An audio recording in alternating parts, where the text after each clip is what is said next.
সম্মানিত দর্শক, দিল্লিতে বসে শেখ হাসিনা একটি কাণ্ড ঘটাচ্ছেন বা একটি কথা বলছেন, আর সারা বাংলাদেশ এটা নিয়ে আমরা হৈ হৈ রৈ রৈ শুরু করে দেই। শুধু তিনি নন, তার বাইরে অসংখ্য নেতা, যেমন ধরুন জাহাঙ্গীর কবির নানক, বাহাউদ্দিন নাসিম, ওবায়দুল কাদের, তারপর সাবেক স্বরাষ্ট্রমন্ত্রী তিনি। এর বাইরে অনলাইন অ্যাক্টিভিস্ট হিসেবে সেই অমির রহমান পিয়াল বলেন, নিঝুম মজুমদার বলেন, তারপরে সুশান্ত বলেন, যারাই আছে। অন্যদিকে ইউটিউবার হিসেবে নবনীতা আছে, শারমিন আছে, সুলতানা আছে। প্রায় সবাই কিন্তু মানে মিডিয়া বলেন, দেশের মন এবং মননে বলেন, এই মুহূর্তে সবচেয়ে বেশি প্রভাব বিস্তার করছেন। একটা সময় যেই কাজটি পিনাকি করতো বা যে কাজটি ইলিয়াস করতো, পিনাকি এবং ইলিয়াস তাদের ভিউ এখনো আছে, তবে সেটা মানে উইদিন দ্য লিমিট, মানে জাস্ট সেটা কেবলমাত্র জামাতের যারা লোকজন রয়েছে তারা এখন তাদের সেই কন্টেন্টগুলো দেখে বা অনুপ্রাণিত হয়।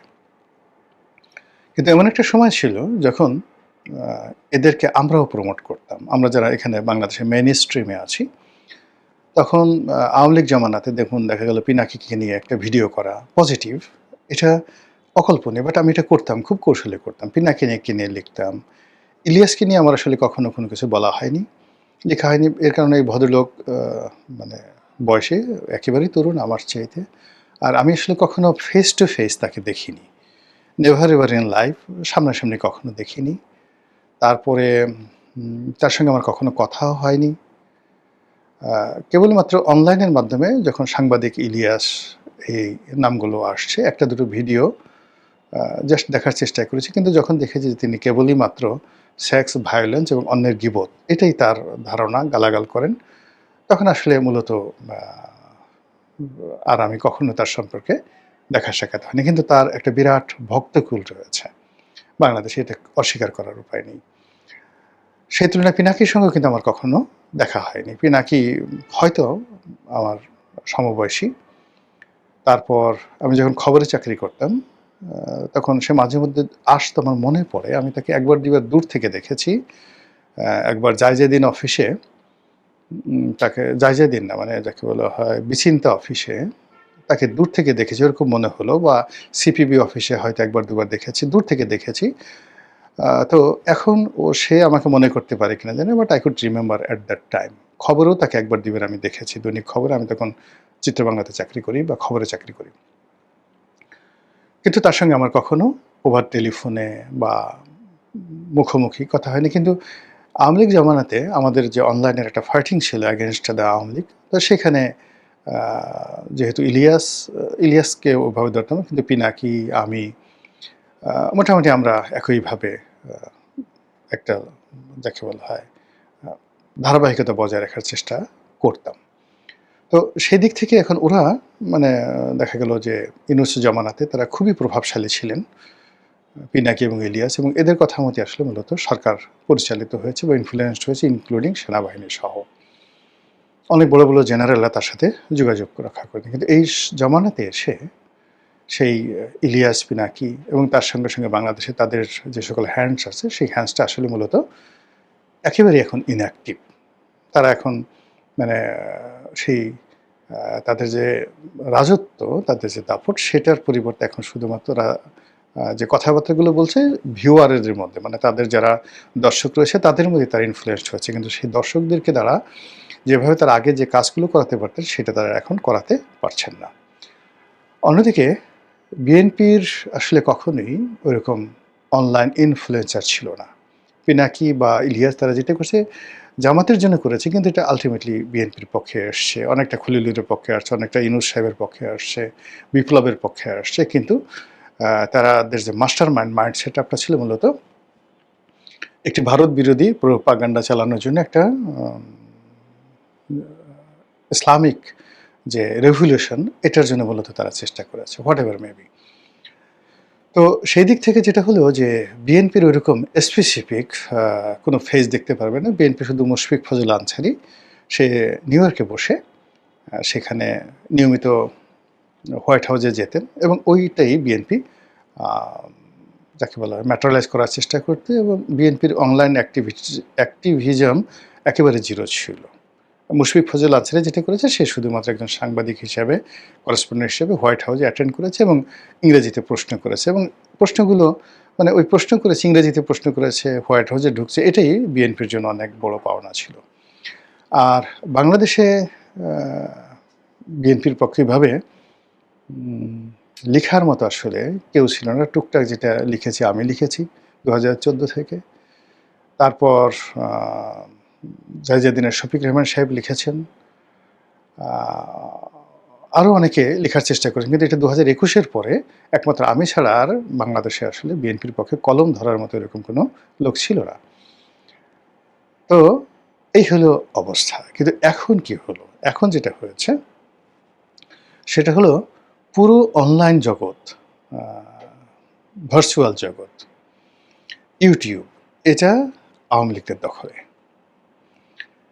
সেটা নবনীতা বলেন, মঞ্জুরুল পান্না বলেন, অন্যান্য যারা বলেন, বা বাংলাদেশে যারা আমরা কথাবার্তা বলছি, আমাদের অনেক কথা সরকারকে আমরা সমালোচনা করতে চাচ্ছি বা সরকারকে আমরা সতর্ক করতে চাচ্ছি, জামাতকে সতর্ক করতে চাচ্ছি, এবং অটোমেটিক্যালি এগুলো আওয়ামী লীগের পক্ষে চলে যাচ্ছে। আবার ওই কথাগুলোর সঙ্গে টুকরা টুকরা করে কেটে, যেমন আমি একটা ভিডিও করলাম বা একটা টকশোতে লাইভ বললাম যে টোটাল ঘটনা এই কারণে শেখ হাসিনা আসতে পারে, আর এই কারণে আসতে পারে না। তো আসতে পারে না সেগুলো বাদ দিয়ে কী কী কারণে আসতে পারে সেইগুলোকে আওয়ামী লীগের লোকজন কেটে একেবারে দিদার্সে বুস্টিং করে কোটি কোটি বার সেটা দেখানো হলো। তো এর ফলে কী হলো যে পুরো এখন অনলাইন দুনিয়া, ডিজিটাল মিডিয়া এবং ভার্চুয়াল জগৎ, এই পুরোটাই এখন আওয়ামী লীগের দখলে। আর এই আওয়ামী লীগের দখলবাজি এই অনলাইন জগতে, এটাকে কন্টিনিউ রাখার জন্য এভরি মোমেন্ট কখনো শেখ হাসিনা এবং কখনো আওয়ামী লীগের যারা নেতৃবৃন্দ রয়েছেন, তারা একটার পর একটা নাটক তৈরি করছেন এবং একটার পর একটা বক্তব্য তারা দিয়ে চলেছেন। এটার কী ফলাফল হবে উই ডোন্ট নো, কিন্তু এই মুহূর্তে তারা যে কাজগুলো করছেন, কথাগুলো বলছেন, সেই কথাগুলো নানা রকম বিতর্ক, পক্ষে বিতর্ক হচ্ছে, এবং সেটা আলটিমেটলি আওয়ামী লীগের পক্ষে চলে যাচ্ছে। যেমন রাকেশ রহমান, তরুণ আওয়ামী লীগ নেতা, বেশ আওয়ামী লীগের সমালোচনা করে বেশ কিছু কথাবার্তা বলেন, স্ট্রেট ফরওয়ার্ড, এবং তার বেশিরভাগ কথাগুলো হয় শারমিন চৌধুরীর সঙ্গে। আপাত দৃষ্টিতে মনে হচ্ছে যে সে আওয়ামী লীগের সমালোচনা করছে, যা কিছু করছে, কিন্তু দিন শেষে ঘুরে ফিরে কিন্তু আওয়ামী লীগের পক্ষে চলে যাচ্ছেন। আবার এই যে অমির রহমান পিয়াল বা নিঝুম মজুমদার, এরা দুজনে গালাগালি করছে, একে অপরের বিরোধিতা করছে, কিন্তু আলটিমেটলি দিন শেষে আওয়ামী লীগের পক্ষে চলে যাচ্ছে। তো এইভাবে ভার্চুয়াল জগৎটাকে নিয়ে মানুষের যত অ্যাট্রাকশন, সেই অ্যাট্রাকশন কৌশলে আওয়ামী লীগ তাদের দিকে রাখছে। এখানে অন্য কোনো দিকে মানুষের মনোযোগ যাচ্ছে না। নো নাটক, নো সিনেমা, এই যে বনলতা সেন হলো, বনলতা এক্সপ্রেস হলো, এত কিছু হলো বাংলাদেশে। তো এগুলো নিয়ে মানুষের কোনো মাথা ব্যথা নেই। মানুষ এখন শেখ হাসিনা কী বললো, ওয়াহিদুল কাদের কী বললো, এটা নিয়ে এক একটা ঘটনা ঘটায়, 4 দিন, 5 দিন, 7 দিন এটা নিয়ে আলোচনা করতে থাকে। ওটা আবার 4-5 দিন বিরতির পর আর একটা নতুন বোমা ফাটিয়ে দেয়। রিসেন্টলি শেখ হাসিনা আসবে, তারপরে শেখ হাসিনার যাকে বলা হয়, আগে দেখলাম যে তার পদত্যাগপত্র পাওয়া যাচ্ছে না। তারপরে তথ্য বের করা হলো পদত্যাগপত্র ভ্যানিটি ব্যাগে করে নিয়ে গেছেন। এখন শেখ হাসিনা বলছেন যে তিনি পদত্যাগপত্র লেখেনই নেই, ভ্যানিটি ব্যাগে নেওয়া তো দূরের কথা, তিনি লেখেনই নাই, জমা দেওয়া তো দূরের কথা, তিনি লিখেনই নাই। ক্যান ইউ ইমাজিন কীভাবে ন্যারেটিভগুলো ওই যে বঙ্গভবন থেকে রাষ্ট্রপতির মুখ দিয়ে বের হলো যে আমার কাছে শেখ হাসিনার কোনো পদত্যাগপত্র নেই, আর যাওয়ার সময় তিনি ভুলে গেলেন না। বুঝেন ন্যারেটিভটা। সেটা মতিউর রহমান চৌধুরী, এমিনেন্ট জার্নালিস্ট, তিনি সেটা প্রকাশ করলেন। এভাবে চলতে থাকলো। এরপর আবার মতিউর রহমান চৌধুরী দ্বিতীয় ন্যারেটিভ দিলেন যে শেখ হাসিনা 3 পৃষ্ঠার একটা লেখা লিখেছিলেন, সেটা ভ্যানিটি ব্যাগে করে তিনি নিয়ে গেছেন। তারপরে সেই ব্যাগটা আবার চেয়ারের উপরে ছিল, হেলিকপ্টার ওঠার সময় তিনি আবার বলছেন ওই ব্যাগটা নিয়ে আসো। এখন এটা দিল্লিতে আছে। সারা দেশে হয়েছে, আমরা ইউটিউবে বানালাম, হায় হায় কী হবে এখন, এই পদত্যাগপত্র যদি আবার হাতে লেখা, কেন টাইপ হলো না, ইত্যাদি ইত্যাদি নানা রকম কথাবার্তা। এখন শেখ হাসিনা বলছেন যে আমি লাস্টে যে সময় আমাকে 30 থেকে 40 মিনিট যে সময়, এই অবস্থাতে একটা পদত্যাগপত্র লেখা সম্ভব ছিল না, আমি এটি লিখিইনি। আর প্লেনে ওঠা পর্যন্ত আমি জানতাম যে আমি টুঙ্গিপাড়াতে যাচ্ছি। আমি ভারতে আসবো এটা আমি জানতাম না। দেখেন ন্যারেটিভগুলো কোথায় চলে যাচ্ছে, কিভাবে যাচ্ছে। তো এটা নিয়ে আলোচনা হচ্ছে ইন্টেলেকচুয়াল লেভেলে। আর যারা সরকারি কর্তা ব্যক্তি, বিচার বিভাগ, মিলিটারি, যারা এই আন্দোলনের সঙ্গে জড়িত তারা, যারা কুয়ের সঙ্গে জড়িত তারা, সব মিলিয়ে এই জিনিসগুলো যখন তারা শুনে এক ধরনের আতঙ্ক ছড়িয়ে পড়ছে। এবং যেকোনো মার্কেটিং বা অ্যাচিভমেন্ট বা প্রতিপক্ষকে পরাজিত করার সবচেয়ে বড় টেকনিক হলো ভয় ধরিয়ে দেওয়া। আওয়ামী লীগ অত্যন্ত সুকৌশলে এই ভয়গুলো ধরিয়ে দিচ্ছে। ২ নম্বর হলো গ্রিড, লোভ দেখানো। আওয়ামী লীগের হাতে এখন যে টাকা আছে, যে জিনিসপত্র আছে, তারা যথেষ্ট সক্ষমতা নিয়ে বহু মানুষকে বিপথে নিতে পারবে, তাদেরকে লোভাতুর করতে পারবে এবং আলটিমেটলি প্রশাসনের মধ্যে সব জায়গাতে তাদের এই এজেন্টগুলো তারা নিয়োগ করে ফেলেছে। আর থার্ড হলো আলোচনাটা উজ্জীবিত রাখা, যে কোনোভাবে আলোচনায় থাকা। তো সেই আলোচনা কি হলো, যেমন বিএনপির জামানাতে পুরো আলোচনাটা অন্ততপক্ষে ৭-৮ বছর আলোচনাটা এককভাবে চালিয়ে নিয়ে আছেন মির্জা ফখরুল সাহেব। উনি ছাড়া আর বিএনপির কোনো নেতার কোনো বক্তব্য মিডিয়াতে আসতো না।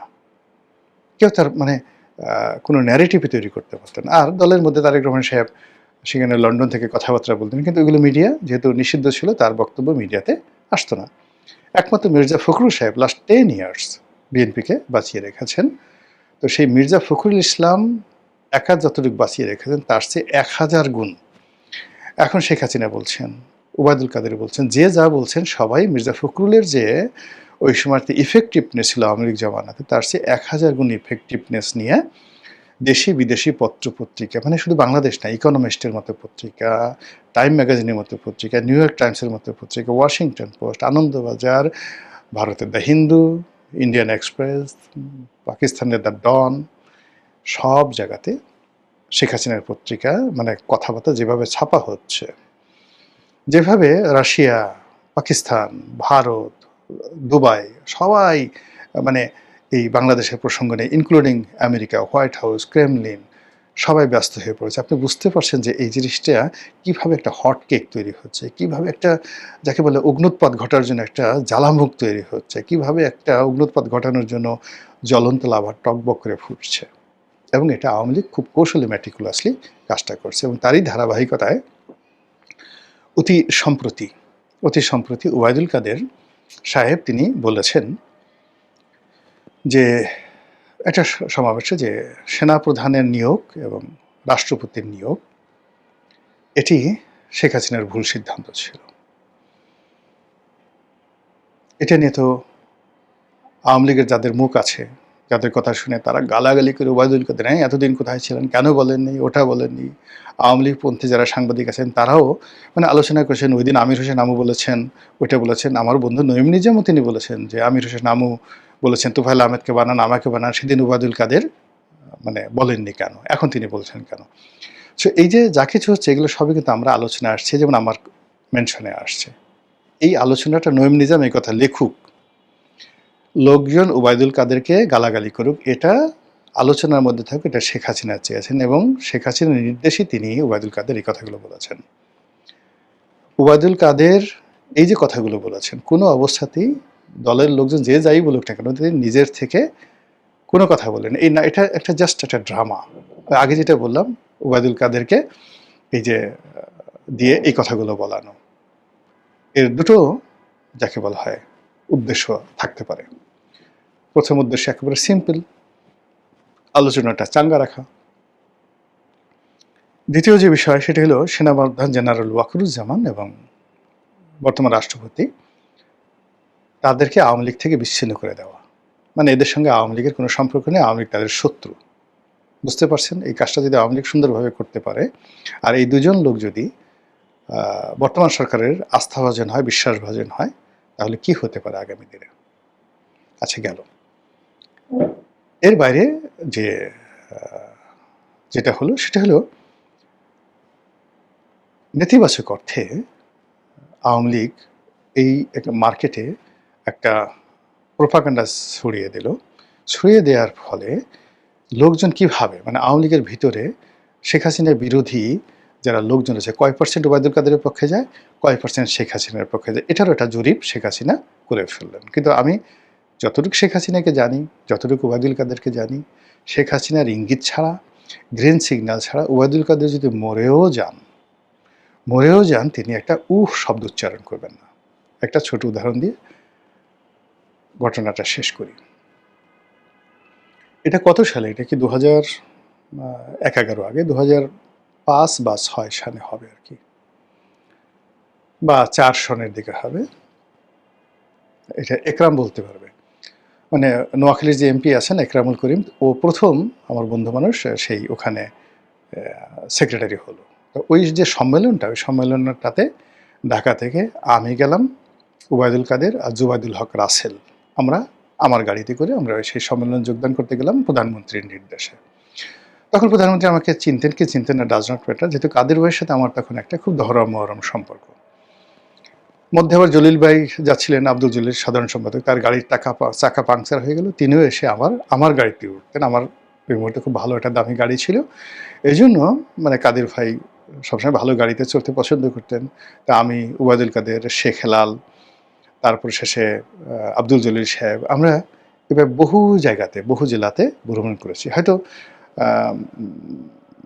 দলের জন্য টাকা খরচ করার সামর্থ্য খুব অল্প লোকের ছিল, আমার ছিল। ওই সময় তো ওবায়দুল কাদের ভালো একটা গাড়ি পছন্দ করে, এক জায়গাতে 10,000 টাকা দেওয়া দরকার, ওই টাকাটা ইভেন তখন শেখ হেলালের অবস্থাও ভালো না। একটা জায়গাতে যাবে, শেখ হেলালের অর্থনৈতিক অবস্থা ভালো না, খুব খারাপ অবস্থা 2002-03 সনে, কিন্তু তখন আমার রমরমা অবস্থা। তো আই কুড ডোনেট, আমি এটা ডোনেট করতে পারতাম, কন্ট্রিবিউট করতে পারতাম। এই জন্য তারা সবাই আমাকে স্নেহ করতেন, ভালোবাসতেন, এবং এদের সঙ্গে ওইরকম বন্ধুত্বপূর্ণ একটা সম্পর্ক। মানে শুধু স্নেহ না, জাস্ট লাইক, মানে একসাথে ধরেন আমরা একসাথে সিগারেট খেতাম, আমি সিগারেট খেতাম তখন, এখন তো খাই না।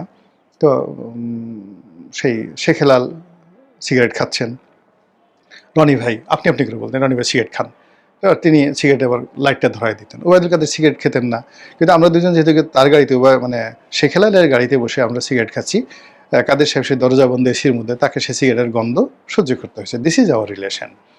তো যাই হোক, এরকম নোয়াখালীতে গেলাম। নোয়াখালীতে যাওয়ার পরে আমি ক্লান্ত হয়ে সেই অনুষ্ঠান শেষ করে, মঞ্চ শেষ করে আমি এসে সার্কিট হাউসে কী কারণে ঘুমিয়ে পড়েছি।